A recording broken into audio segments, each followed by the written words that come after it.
Well, welcome back. We're finally here for the last chapter. So we're not going to waste any time. Let's go ahead and bring this book to a close. It's McSquidley, by the way. Chapter 15, A Retrospection. It was the end of November, and Holmes and I sat upon a raw and foggy night, on either side of a blazing fire in our sitting room in Baker Street. Since the tragic upshot of our visit to Devonshire, he had been engaged in two affairs of the utmost importance, in the first of which he had exposed the atrocious conduct of Colonel Upwood in connection with the famous card scandal of the Nonpareil Club, while in the second he had defended the unfortunate Madame Montpensier from the charge of murder which hung over her in connection with the death of her stepdaughter, Milady Carrère, the young lady who, as it will be remembered, was found 6 months later alive and married in New York. My friend was in excellent spirits over the success which had attended a succession of difficult and important cases, so that I was able to induce him to discuss the details of the Baskerville mystery.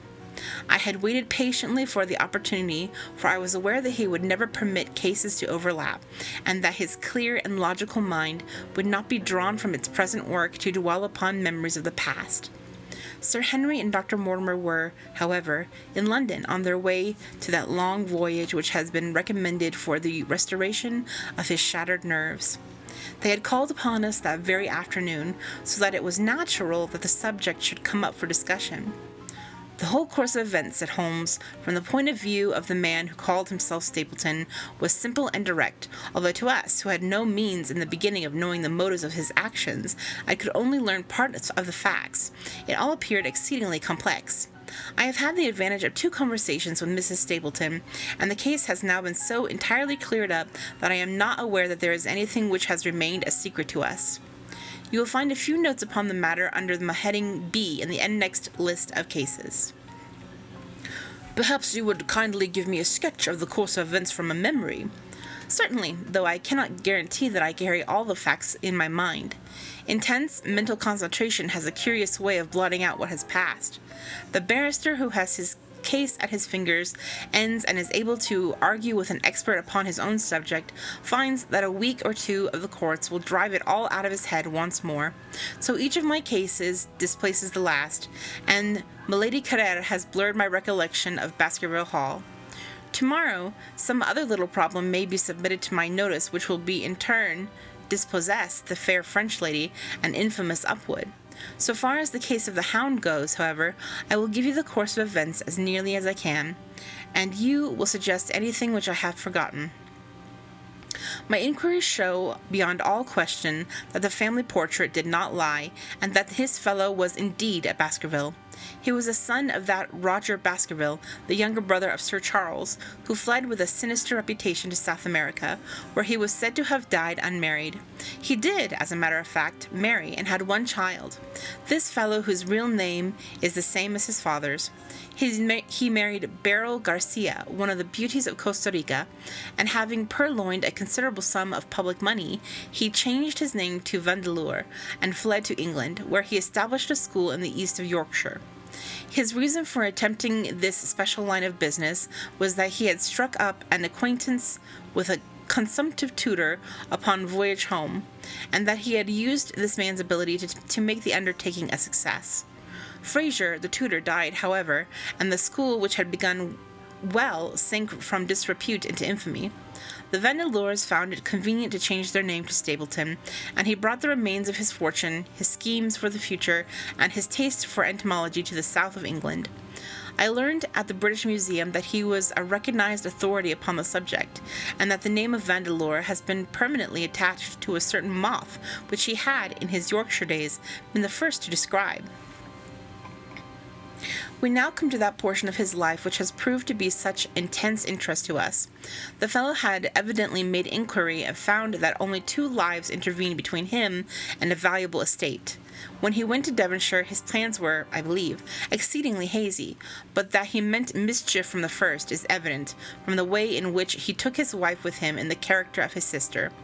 The idea of using her as a decoy was clearly already in his mind, though he may not have been certain how the details of his plot were to be arranged.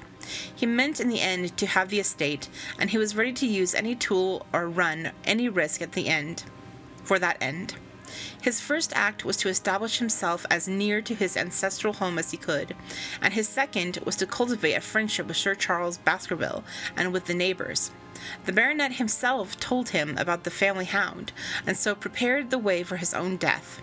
Stapleton, as I will continue to call him, knew that the old man's heart was weak and that a shock would kill him. So much he had learned from Dr. Mortimer. He had heard also that Sir Charles was superstitious, and had taken this grim legend very seriously. His ingenious mind instantly suggested a way by which the baronet could be done to death, and yet it would be hardly possible to bring home the guilt to the real murderer. Having conceived the idea, he proceeded to carry it out with considerable finesse. An ordinary schemer would have been content to work with a savage hound. The use of artificial means to make the creature diabolical was a flash of genius upon his part. The dog he bought in London from Ross and Mangles, the dealers in Fulham Road. It was the strongest and most savage in their possession. He brought it down by the North Devon line and walked a great distance over the moor, so as to get it home without exciting any remarks. He had already on his insect hunts learned to penetrate the Grimpen mire, and so he had found a safe hiding place for the creature. Here he kennelled it and waited his chance. But it was some time coming. The old gentleman could not be decoyed outside of his grounds at night. Several times Stapleton lurked about with his hound, but without avail. It was during those fruitless quests that he, or rather his ally, was seen by peasants, and that the legend of the demon dog received a new confirmation. He had hoped that his wife might lure Sir Charles to his ruin, but here she proved unexpectedly independent. She would not endeavour to entangle the old gentleman in a sentimental attachment which might deliver him over to his enemy. Threats, and even, I am sorry to say, blows, refused to move her. She would have nothing to do with it, and for a time Stapleton was at a deadlock. He found a way out of his difficulties through the chance that Sir Charles, who had conceived a friendship for him, made him in the minister of his charity in the case of this unfortunate woman, Mrs. Laura Lyons. By representing himself as a single man, he acquired complete influence over her, and he gave her to understand that in the event of her obtaining a divorce from her husband, he would marry her. His plans were suddenly brought to a head by his knowledge that Sir Charles was about to leave the hall on the advice of Dr. Mortimer, with whose opinion he himself pretended to coincide. He must act at once, or his victim might get beyond his power. He therefore put pressure upon Mrs. Lyons to write this letter, imploring the old man to give her an interview on the evening before his departure for London. He then, by a specious argument, prevented her from going, and so had the chance for which he had waited. Driving back in the evening from Coombe Tracy, he was in time to get his hound, to treat it with his infernal paint, and to bring the beast round to the gate, which he had reason to expect that he would find the old gentleman waiting.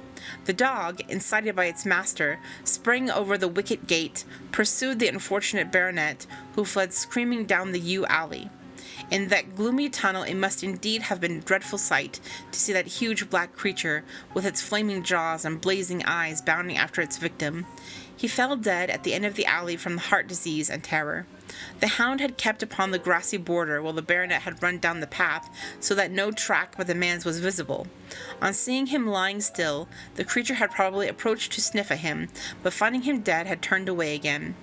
It was then that it left the print which was actually observed by Dr. Mortimer. The hound was called off and hurried away to its lair in the Grimpen mire, and a mystery was left which puzzled the authorities, alarmed the countryside, and finally brought the case within the scope of our observation. So much for the death of Sir Charles Baskerville. You perceive the devilish cunning of it, for really it would be almost impossible to make a case against the real murderer. His only accomplice was one who would never give him away, and the grotesque, inconceivable nature of the device only served to make it more effective. Both of the women concerned in the case, Mrs. Stapleton and Mrs. Laura Lyons, were left with a strong suspicion against Stapleton. Mrs. Stapleton knew that he had designs upon the old man, and also of the existence of the hound. Mrs. Lyons knew neither of these things, but had been impressed by the death by the death occurring at the time of an uncancelled appointment, which was only known to him. However, both of them were under his influence, and he had nothing to fear from them. The first half of his task was successfully accomplished, but the more difficult still remained. It is possible that Stapleton did not know of the existence of an heir in Canada.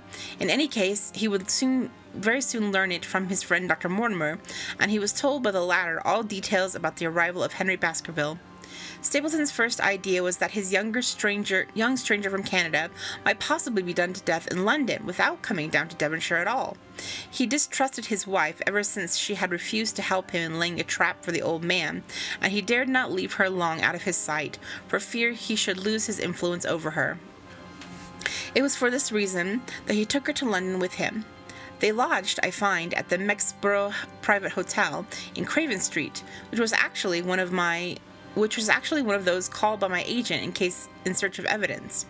Here he kept his wife imprisoned in her room, while he, disguised in a beard, followed Dr. Mortimer to Baker Street, and afterwards to the station, and to the Northumberland Hotel.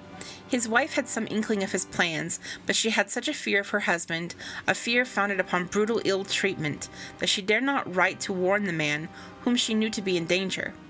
If the letter should fall into Stapleton's hands, her own life would not be safe. Eventually, as we know, she adopted the expedient of cutting out the words which would form the message, and addressing the letter in a disguised hand. It reached the baronet and gave him the first warning of his danger. It was very essential for Stapleton to get some article of Sir Henry's attire, so that, in case he was driven to use the dog, he might also have the means of setting him upon his track. With characteristic promptness and audacity, he set about this at once, and we cannot doubt that the boots or chambermaid of the hotel was well bribed to help him in his design. By chance, however, the first boot which was procured for him was a new one, and therefore useless for his purpose. He then had it returned and obtained another, a most instructive incident, since it proved conclusively to my mind that we were dealing with a real hound, as no other supposition could explain this anxiety to obtain an old boot, and this indifference to a new one. The more outre and grotesque an incident is, the more carefully it deserves to be examined. And the very point which appears to complicate a case is, when duly considered and scientifically handled, the one which is most likely to elucidate it. Then we had the visit from our friends next morning, shadowed always by Stapleton in the cab. From his knowledge of our rooms and of my appearance, as well as from his general conduct, I am inclined to think that Stapleton's career of crime has been by no means limited to this single Baskerville affair. It is suggestive that during this last 3 years there have been 4 considerable burglaries in the West Country, for none of which was any criminal ever arrested. The last of these, at Folkestone Court in May, was remarkable for the cold-blooded pistoling of the page, who surprised the masked and solitary burglar. I cannot doubt that Stapleton recruited his waning resources in this fashion, and that for years he has been a desperate and dangerous man.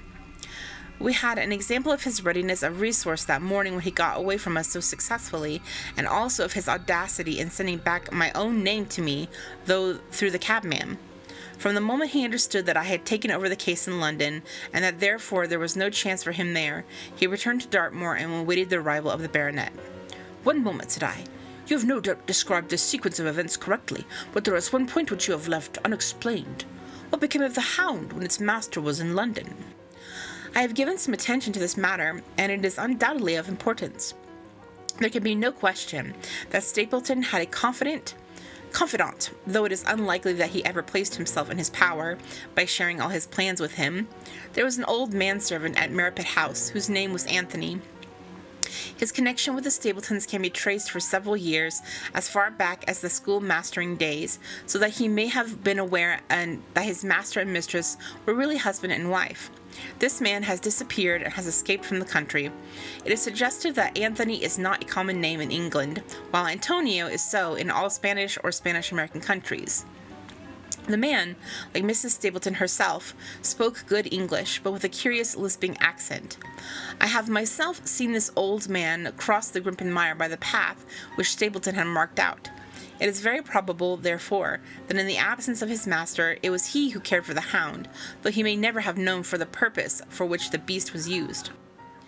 The Stapletons then went down to Devonshire, whither they were soon followed by Sir Henry and you.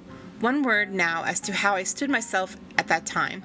I may possibly recur to your memory that when I examined the paper upon which the printed words were fastened, I made a close inspection for the watermark.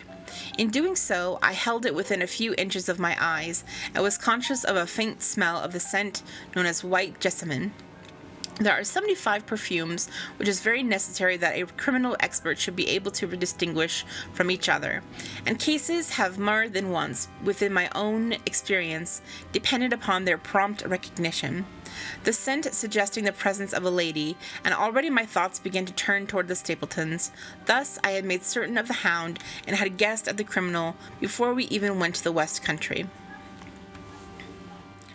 It was my game to watch Stapleton. It was evident, however, that I could not do this if I were with you, since he would be keenly on his guard. I deceived everybody, therefore, yourself included, and I came down secretly when I was supposed to be in London. My hardships were not so great as you imagined, though such trifling details must never interfere with the investigation of a case. I stayed for the most part at Coombe Tracey, and only used the hut upon the moor when it was necessary to be near the scene of action. Cartwright had come down with me, and in his disguise as a country boy, he was of great assistance to me. I was dependent upon him for food and clean linen. When I was watching Stapleton, Cartwright was frequently watching you, so that I was able to keep my hand upon all the strings. I have already told you that your reports reached me rapidly, being forwarded instantly from Baker Street to Coombe Tracey. They were of great service to me, and especially that one incidentally truthful piece of biography of Stapleton's. I was able to establish the identity of the man and the woman, and knew at last exactly how I stood. The case had been considerably complicated through the incident of the escaped convict, and the relations between him and the Barrymores. This also you cleared up in a very effective way, though I had already come to the same conclusion from my own observations. By the time that you discovered me upon the moor, I had a complete knowledge of the whole business, but I had not a case which would go to a jury. Even Stapleton's attempt upon Sir Henry that night, which ended in the death of the unfortunate convict, did not help us much in proving murder against our man. There seemed to be no alternative but to catch him red-handed, and to do so we had to use Sir Henry alone, and apparently unprotected as bait. We did so, and at the cost of a severe shock to our client, we succeeded in completing our case and driving Stapleton to his destruction. That Sir Henry should have been exposed to this, I must confess, a reproach to my management of the case, but we had no means of foreseeing the terrible and paralyzing spectacle which the beast presented, nor could we predict the fog which enabled him to burst upon us at such short notice. We succeeded in our object at a cost which both the specialist and Dr. Mortimer assure me will be a temporary one. A long journey may enable our friend to recover not only from his shattered nerves, but also from his wounded feelings. His love for the lady was deep and sincere, and to him the saddest part of all this black business was that he should have been deceived by her.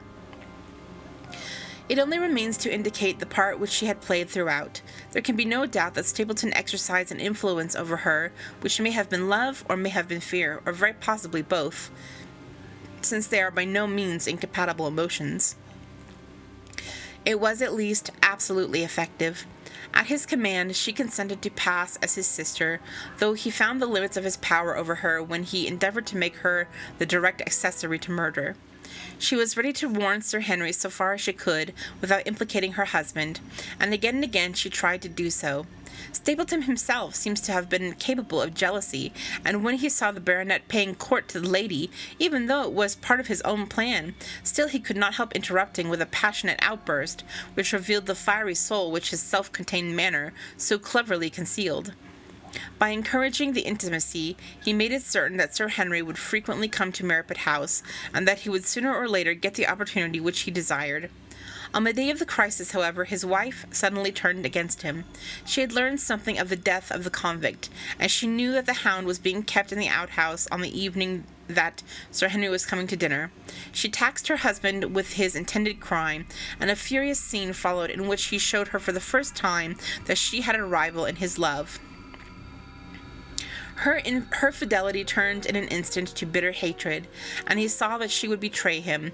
He tied her up, therefore, that she might have no chance of warning Sir Henry, and he hoped, no doubt, that when the whole countryside put down the baronet's death to the curse of his family, as they certainly would do, he could win his wife back to accept an accomplished fact, and to keep silent upon what she knew.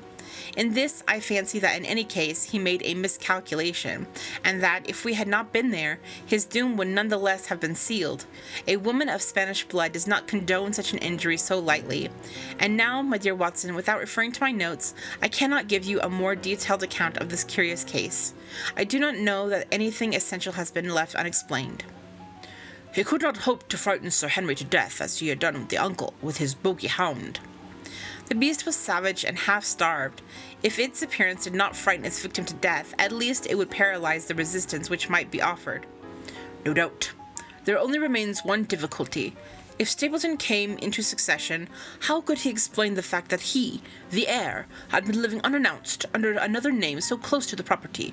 How could he claim it without causing suspicion and inquiry?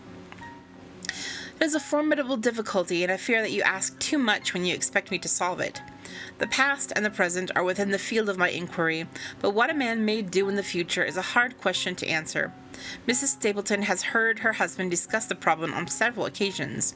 There were 3 possible courses. He might claim the property from South America, establish his identity before the British authorities there, and so obtain the fortune without ever coming to England at all. Or he might adopt an elaborate disguise during the short time that he need be in London. Or again, he might furnish an accomplice with the proofs and papers, putting him in as heir, and retaining a claim upon some proportion of his income. We cannot doubt from what we know of him that he would have found some way out of the difficulty. And now, my dear Watson, we have some weeks of severe work, and for one evening I think we may turn our thoughts into more pleasant channels. I have a box of Les Huguenots. Have you heard of the Deresque? Might I trouble you when we get ready in half an hour, and we can stop at Marcini's for a little dinner on the way. The end. Well, I finally have finished the book, and it's been a long journey. I don't know if I will do this again for a while. If so, I probably will do it probably once every couple of weeks. But it was a really great book, even if it wasn't finished by Halloween. And so I will see you in the next video, and I look forward to maybe reading some shorter passage again some other time. Goodbye.